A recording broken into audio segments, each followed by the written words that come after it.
നമസ്കാരം സുഹൃത്തുക്കളെ, once again എല്ലാ പ്രേക്ഷകർക്കും വിക്ടർ ആൻഡ് മിഥുൻ ഷോയിലേക്ക് സ്വാഗതം. വളരെ സുപ്രധാനമായിട്ടുള്ള വിഷയമാണ് ഞങ്ങൾ കൈകാര്യം ചെയ്യാൻ പോകുന്നത്.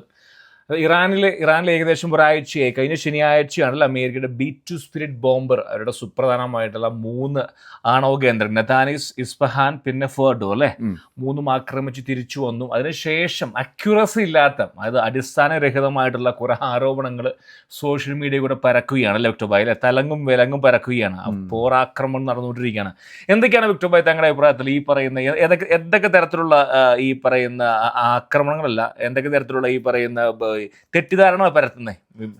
നമ്മൾ കഴിഞ്ഞ 3 ദിവസങ്ങളായിട്ട് നമ്മൾ തന്നെ മാറ്റിയും മറിച്ചും പറഞ്ഞ വാർത്തകള് അതിന്റെ ഒരു വ്യക്തമായ വിവരങ്ങൾ നമുക്ക് കിട്ടുന്നതനുസരിച്ച് നമുക്ക് കിട്ടുന്ന വിവരങ്ങൾ, ആദ്യത്തെ ദിവസം ഇവര് പറഞ്ഞു Pete Hegseth, defence secretary, Trump, പിന്നെ പെന്റഗൺ വക്താവ്, ഇവര് പറഞ്ഞത് ഫോർഡോയിലും ഇസ്ഫഹാനില് ഒരു 30-40 ടോമഹോക്ക് മിസൈലുകൾ അയച്ചു, ഇവിടെ നത്താൻസിൽ നശിപ്പിച്ചു എന്ന് പറഞ്ഞു.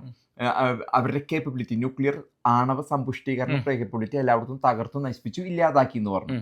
പിറ്റേ ദിവസം CNN-ഉം ന്യൂയോർക്ക് ടൈംസും ഇത് ചോർത്തി എന്ന് പറഞ്ഞിട്ട്, അതായത് അവരുടെ രഹസ്യരേഖ, അമേരിക്കൻ മിലിറ്ററിയുടെ രഹസ്യരേഖ ചോർത്തി, അവിടെ ടോപ്പ് സീക്രട്ട് ഇതനുസരിച്ച് പറഞ്ഞിരിക്കുന്നത് അവിടെ ഒന്നും സംഭവിച്ചിട്ടില്ല, ഈ ട്രംപ് പറഞ്ഞ കേടുപാടുകൾ സംഭവിച്ചിട്ടില്ല എന്നാണ് വിവരം നൽകിയത്. നമ്മൾ തന്നെ നൽകിയ വിവരങ്ങളാണ്. അത് കഴിഞ്ഞ് പിന്നെയും ഇന്നലെ ട്രംപ് നാറ്റോ സബ്മിറ്റിനെ പോയിട്ട്, നെതർലൻഡ്സിൽ പോയിട്ട് അദ്ദേഹം പറഞ്ഞു ആരൊക്കെയോ എന്തൊക്കെയോ നുണ പറയാണ്, ശരിക്കും നശിപ്പിച്ച് കഴിഞ്ഞിരിക്കുന്നു എന്ന് പറഞ്ഞു. അതിനുശേഷം പിന്നെ ഇന്ന് ജെറുസലം പോസ്റ്റ് പോലെയുള്ള ഇസ്രായേലിന്റെ ഇവര് പോലും പറഞ്ഞിരിക്കുകയാണ് കാര്യമായ കോട്ടം അവിടെ തട്ടിയിട്ടില്ല. അപ്പൊ നമ്മൾ ഇതിൽ വായിക്കേണ്ടത് വീണ്ടും അടിക്കാനായിട്ടാണോ? അല്ല, വേറെ ചില ആൾക്കാർ പറയുന്നത് ഈ സെൻട്രിഫ്യൂജ് ഒക്കെ തട്ടിക്കൊണ്ടുപോയി എന്ന് പറയുന്നു. 450 കിലോ സമ്പുഷ്ടീകരിച്ച യുറേനിയം, എൻറിച്ച്ഡ് യുറേനിയം അവിടെ നിന്ന് 16 ട്രക്കിൽ മാറ്റി എന്ന് പറയുന്നവരുണ്ട്. ഞാൻ ഒരു കാര്യം പറയട്ടെ, സിൻസ് നമ്മൾ ഈ സെൻട്രിഫ്യൂജും യുറേനിയം മനസ്സിലാക്കിയപ്പോൾ ഒരുപാട് പ്രേക്ഷകർക്ക് മനസ്സിലാവുന്നില്ല എന്താണ് ഈ യുറേനിയം എൻറിച്ച്മെന്റ് എന്ന് പറയുന്നത്.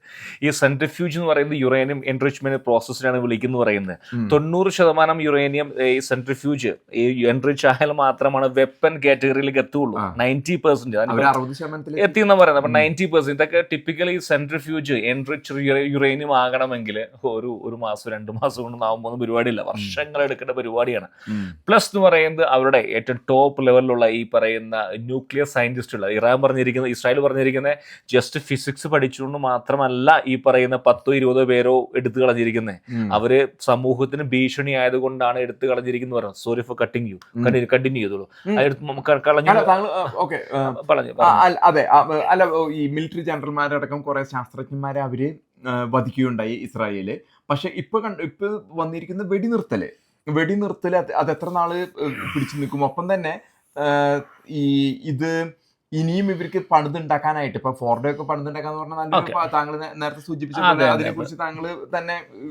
അതെ, ഇനിയിപ്പം നമ്മള് വ്യക്തമായിട്ട് മനസ്സിലാക്കാന്ന് പറയുന്ന തെറ്റിദ്ധാരണകൾ പരക്കുന്നുണ്ട്. അത് വിക്ടർ ഭായ് വളരെ വ്യക്തമാക്കി മനസ്സിലാക്കി തന്നു. അതായത് അടിച്ചു എന്ന് പറയുന്നു, അടിച്ചില്ല എന്നും പറയുന്നു. End of the day it's all about one matter.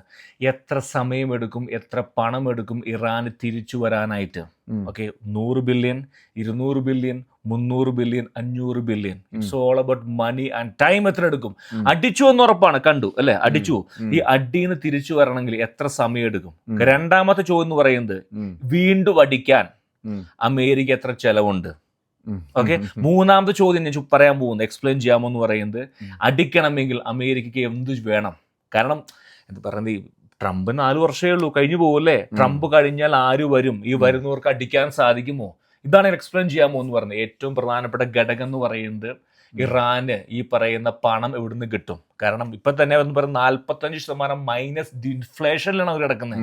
കാരണം പകുതി ഇപ്പൊ ട്രംപ് എന്തുകൊണ്ടാണ് ഈ ചൈനയെ മുട്ടിക്കാന്നറിയോ? ചൈനയോട് വ്യക്തമാക്കി പറഞ്ഞു, നിങ്ങൾ ഇഷ്ടം പോലെ എണ്ണ വാങ്ങിച്ചു, അവിടുന്ന് പകുതി വിലയ്ക്ക് വാങ്ങിച്ചു. ഓക്കെ, ഈ ഹോർമുസ് അവരുടെ അതില്ലേ വാങ്ങിച്ചുകൊണ്ടേയിരുന്നു. Okay, I don't care about. അത് കേട്ടതോടെ ഷീ ജിൻപിങ് എന്താ പറഞ്ഞു, ഞാൻ യുദ്ധത്തിലേക്കില്ല, എനിക്ക് എണ്ണ കിട്ടിയാൽ മതി, എനിക്കിപ്പോ ഇറാനോട് പ്രത്യേകിച്ച് എന്താ പറയുന്ന ഇറാനിയുടെ സഹോദരനൊന്നുമല്ല, എനിക്ക് ഇതല്ലേ ബിസിനസ് അല്ലെ? അത് ശരിയല്ല. ചൈനയെ പറ്റി ഒന്ന് എക്സ്പ്ലെയിൻ. അല്ല, അതിൽ സംഭവിച്ചിരിക്കുന്ന വെച്ചാല് താങ്കളിപ്പോ സൂചിപ്പിച്ച പോലെ എണ്ണ ഒപ്പക് രാജ്യങ്ങൾ അതിന്റെ ന്യായമായ വില നിശ്ചയിച്ചപ്പോ നമ്മുടെ നാട്ടിലെ നാളികേരം പോലെ വില നിശ്ചയിച്ചിട്ട് ഒരു അന്താരാഷ്ട്ര നിലവാരത്തിൽ അതിനൊരു സൂചികയുണ്ട്. ആ സൂചികയിൽ വിൽക്കുന്നത് ഇപ്പൊ 70 ഒരു ബാരൽ വിൽക്കുന്നത്. ഇതൊരു $50 ഒരു ബാരലിന് ചൈനയ്ക്ക് ഇറാൻ വിൽക്കാണ്.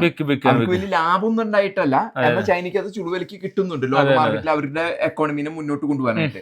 ഇത് ഈ ടാങ്കറുകൾ ഉണ്ടല്ലോ, മറ്റേ നൈജീരിയൻ, ആഫ്രിക്കൻ രാജ്യങ്ങളിലുള്ള ടാങ്കറുകൾ ഉപയോഗിച്ചിട്ട് കടത്താണ് ഇത്. അപ്പൊ ചൈന ഹാപ്പിനെസ് സാധനം കിട്ടിക്കൊണ്ടിരുന്നത്. പക്ഷെ അതുകൊണ്ട് ഇറാന് ഗുണമാണ്. ഇറാൻ ആഗ്രഹിക്കുന്നത് ചൈനയെ സന്തോഷാക്കി വെക്കാം, അവർക്ക് എണ്ണ കൊടുത്ത് സന്തോഷാക്കി വെക്കാം. ആ ചൈന ഇവരെ ഒരു ഇത് സമയത്ത് പ്രതിസന്ധി ഘട്ടത്തിൽ സംരക്ഷിക്കും, അല്ലെങ്കിൽ പുടിൻ വരാൻ പോകുന്നു. ഇപ്പൊ സംഭവിച്ചത് നമ്മൾ കണ്ടു. അതെ അതെ. അപ്പൊ പറഞ്ഞു വന്നു വെച്ചാല് നമ്മൾ പറയുന്ന വിഷയത്തിൽ മാറിപ്പോകുന്നില്ല. അതായത് ഇറാൻ ഇനി എത്രമാത്രം ചെലവ് വരെടുക്കും, അതായത് ചെലവ് വരും തിരിച്ചു വരും. ഇതിപ്പോ ഞാനിപ്പോൾ മനസ്സിലാക്കുന്നു പറയുന്നത് ഈ ഓപ്പറേഷൻ, അമേരിക്കയുടെ ഓപ്പറേഷനിലെ ഈ B2 ഓപ്പറേഷൻ, അതിൽ പറയുന്നത് ഈ B2 ഏകദേശം $1 ലക്ഷം ഒരു മണിക്കൂറിന് ഈ പറയുന്ന 6 B2 ചെലവ്. ഓക്കെ, അതിന് വന്ന ഫൈറ്റർ ജെറ്റിന്റെ ചെലവ് $50,000. ഓക്കെ, ഒരു മണിക്കൂർ. ടാങ്കർ, ഫ്യൂൽ ടാങ്കർ വന്നല്ലോ, അതിന് $60,000 ഒരു മണിക്കൂർ. F-22 റാപ്റ്ററിന് 50,000, B2 സ്പിരിറ്റിന് 1 ലക്ഷം, കൂടെ KC-135 $60,000. എല്ലാം കൂടി അമേരിക്കയുടെ ചെലവ് എന്ന് പറയുന്നത് $3.5 മില്യൺ ആണ്. ഇത് ഇൻക്ലൂഡിങ് ടോം ഹാക്കും കൂടി. ടോം ഹാക്കിന് 3.5 മില്യൺ, പിന്നെ 240 മില്യൺ ആണ് അമേരിക്കയുടെ ചെലവെല്ലാം കൂടി ആ ഓപ്പറേഷൻ. ഓക്കെ, 240 മില്യൺ, $240 മില്യൺ ആണ് ഒരു മണിക്കൂറിന് കണക്കാൻ ഞാൻ പറഞ്ഞത്. എത്ര മണിക്കൂർ? 15 മണിക്കൂർ അങ്ങോട്ട് പോയിട്ട് വരണേ, തിരിച്ചു വരണ്ടേ. അപ്പൊ 240 മില്യൺ ആണ്. പക്ഷേ ദ കോസ്റ്റ് ഈസ് ദാറ്റ്, ഇറാന്റെ കോസ്റ്റ് എന്ന് പറയുന്നത് 100 ബില്യൺ, 200 ബില്യൺ, 400 ബില്യൺ വരെ കയറി പോകാം. പക്ഷെ പണമുണ്ടോ? പണമുണ്ട്. എവിടെ നിന്നും ഈ പറയുന്ന സർക്കാർ ആ ജീവനക്കാരുടെ ശമ്പളം വെട്ടിക്കുറച്ച് ജനങ്ങൾക്ക് വേണ്ടിയിട്ട് പറയും. ചിലപ്പോൾ നമ്മൾ ഈ ബില്യണിലും ഡോളറിലും പറയുമ്പോ 1 ബില്യൺ എന്ന് പറഞ്ഞാല് 8,500 കോടി രൂപ. അപ്പൊ 100 ബില്യൺ എന്ന് പറഞ്ഞാൽ 8 ലക്ഷം കോടി രൂപ വരുമല്ലോ, 8 ലക്ഷം കോടി രൂപ. അപ്പൊ അതിനെ ഒരു 5 പ്രാവശ്യം കൂടി ഇത് ചെയ്യുമ്പോൾ ഏകദേശം ഒരു 50 ലക്ഷം കോടി രൂപയാണ് ഈ പറയുന്നത്. ഈ പറഞ്ഞ ഫോർഡോം ഇതൊക്കെ ഉണ്ടാക്കിയെടുക്കുന്നതിന് വേണ്ടി കള്ള എണ്ണ കരിഞ്ചന്തയിൽ വിറ്റ് അവർക്ക് പറ്റുമോ എന്നുള്ളതാണ്. അപ്പൊ പ്രധാനപ്പെട്ട ഞങ്ങൾ പറയാൻ സംഭവിക്കുന്നു പറയുന്നത്, ഈ കൺഫ്യൂഷൻ എന്ന് പറയുന്നത്, ഈ പറയുന്ന ഫോർഡോയ്ക്ക് പലരും പറയുന്ന ഒന്നും പറ്റിയിട്ടില്ല എന്ന് പറഞ്ഞവരുണ്ട്. ഓക്കെ, ഒന്നും പറ്റൂല്ലെന്നല്ല പറയാം. 60%, 80%, 90% എന്താ ഈ പറയുന്ന വ്യാപ്തി ഉണ്ടെങ്കിൽ പോലും ഈ പറയുന്ന അപകടത്തിന്റെ അപകടമല്ല, അവരുടെ ഈ പറയുന്ന ഡിസ്ട്രക്ഷൻ അല്ലേ, അതിന് വ്യാപ്തി ഉണ്ടെങ്കിൽ പോലും തിരിച്ചു വരിക എന്ന് പറയുന്നത് കോടികൾ ചെലവാക്കണം. 100 ബില്യൺ, നമ്മൾ 200 ബില്യൺ. പക്ഷെ അമേരിക്ക എത്ര ചെലവുണ്ട്? വെറും $200 മില്യൺ മതി.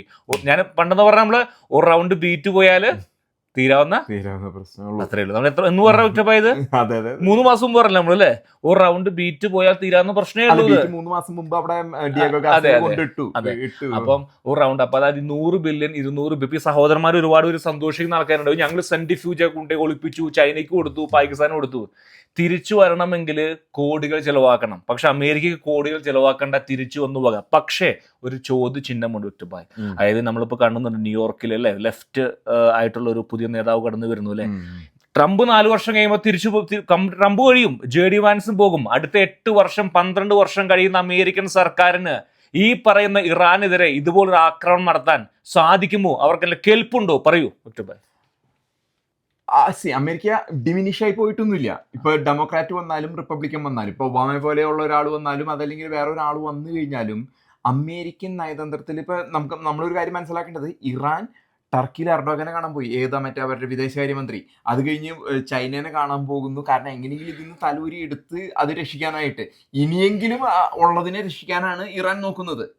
ഞാൻ നിങ്ങൾ വിയോജിക്കുന്നു. നിങ്ങളുടെ അഭിപ്രായം 90കൾ മുതൽ അമേരിക്കൻ പ്രസിഡന്റുമാർക്ക് മിഡിൽ ഈസ്റ്റിൽ വിജയം കൈവരിക്കാൻ സാധിച്ചിട്ടില്ല. ഇപ്പൊ പിതാവ് ബുഷ്, അത് മകൻ വന്നു, പിന്നെ അത് കഴിഞ്ഞിട്ട് പിന്നെ അതിൻ്റെ ഇടയ്ക്ക് പിന്നെ എന്തോ ഒബാമ ബോംബിങ്, ലിബിയയിൽ വെറുതെ ബോംബിടുമായിരുന്നല്ലോ ഒബാമ അല്ലെ, എന്ത് ചെയ്തോണ്ടിരുന്നത്? ആ ബൈഡൻ വന്നു, ബൈഡൻ പണം കൊടുക്കുന്നു. ഈ ട്രംപ് എന്നുള്ളൊരു വ്യക്തിക്ക് മാത്രമാണ് ഈ പറഞ്ഞൊരു അവസാനം വിജയം എന്ന് പറഞ്ഞാൽ യുദ്ധം എന്നുള്ളത് അവസാനത്തെ ഓപ്ഷനാണ്. അത് അമേരിക്കയുടെ അങ്ങനെ ആയിരുന്നില്ല. അങ്ങനെ അതിന് വിപരീതമായിട്ട് ചാടി ഇപ്പൊ ട്രംപ് പോലും ചാടി ഇറങ്ങിയ ഒരു യുദ്ധത്തിന് പോവാണ്ട് സംസാരം മാത്രം. അത് കഴിഞ്ഞ തവണ F-വേർഡ് ഉപയോഗിച്ച് 2 ആളെയും തെറി പറഞ്ഞത്. യുദ്ധത്തിന് അങ്ങനെ ചാടി ഇറങ്ങി പോയ ഒരാള് ജോർജ് ബുഷ് ഇറാഖില് ചാടി ഇറങ്ങി പോയത്. അതായത് ഇതിന് ജനാധിപത്യമാകുമ്പോ കോൺഗ്രസിലും സെനറ്റിലൊക്കെ ഉത്തരം പറയണം. ഇപ്പൊ ഈ ഒരു B2 വിടുന്നതിന് പ്രസിഡന്റ് എക്സിക്യൂട്ടീവ് ഓർഡർ വെച്ചിട്ട് വിട്ട് ബോംബ് ചെയ്ത് പോരാ. പക്ഷെ ഒരു യുദ്ധം ആക്റ്റീവ് വാർ ലൈക്ക് സിനോറിയിലേക്ക് ചെല്ലുമ്പോ കോൺഗ്രസിന്റെ ഒന്നും അനുവാദം ഇല്ലാണ്ട് അവിടെ ചെന്ന് കഴിഞ്ഞാല് പ്രസിഡന്റ് ഉള്ളിൽ പോവും ഇവിടെ. ഞാൻ കൈമ വിലങ്ങി വീഴും. ഒറ്റൊരു ചോദ്യം ചോദിക്കാം ഡോക്ടർ ബൈഡൻ. ഈ ഇറാന് യുറേനിയം എൻറിച്ച്മെന്റ് സെൻട്രിഫ്യൂജ് എൻറിച്ച് ചെയ്ത് 90% ഉള്ള എക്സ്പ്ലോസീവ് യുറേനിയം ഉണ്ടാക്കാൻ ആരാണ് പണം കൊടുത്തത്? പണം ആരാ കൊടുത്തത്? അതൊക്കെ ബ്ലാക്ക് മാർക്കറ്റിൽ അവർ എണ്ണ ഒബാമ റിലീസ് $7 billion. അല്ലേ? സത്യമല്ലേ? വിക്ടർ ബൈ ഡെമോക്രാറ്റ് ആയിരുന്നു. അതുകൊണ്ടല്ല സത്യങ്ങൾ മറച്ചു വെക്കരുത്. അല്ല, അവര് എണ്ണ വിറ്റും. പക്ഷെ അതുകൊണ്ട് അവര് $7 billion കൊണ്ട് ഇറാൻ എന്ന രാജ്യം ഒന്നും ഓടി പോകുന്നില്ല. ഇറാൻ എന്ന രാജ്യം അവരുടെ ഇബ്രാഹിം റൈസ് എങ്ങനെയാ മരിച്ചേ? ഒരു പഴയ ഹെലികോപ്റ്റർ ഓടിച്ച. എന്താണ് അവരുടെ വിമാനങ്ങൾ F-14 ഒന്നും മോളിക്ക് പൊന്താത്തെ? അതൊന്നും മെയിൻറ്റെയിൻ ചെയ്യും. അത് പൊന്തണ വഴി വീഴും സാധനം. അവർക്കൊരു ഫൈറ്റർ ജെറ്റ് ഇല്ല. അവരില് S-300 എന്ന് പറഞ്ഞ സാധനം വെച്ചിട്ടാണ് മറ്റേ മിസൈൽ പ്രതിരോധം ചെയ്യുന്നത്. അതുകൊണ്ടൊന്നും ഒരു കാര്യമില്ല അവർക്ക്. അപ്പോൾ ഇപ്പൊ ഞങ്ങൾ പറയുന്നു, ഇറ്റ് ഡസന്റ് മാറ്റർ. അതായത് നാളെ ഇറാൻ എന്താ പറയുന്ന അവരുടെ എൻറിച്ച്മെന്റ് ആരംഭിച്ചാലും ഡസന്റ് മാറ്റർ ഫോർ അമേരിക്ക. ഒരു റൗണ്ട് ബീറ്റ് വന്നാൽ അതും തീരും. പക്ഷേ കെൽപ്പുണ്ടാകണം നേതാക്കന്മാർക്ക്. അത്ര പറയുന്നത് അവസാനിപ്പിക്കുന്നു. Thank U.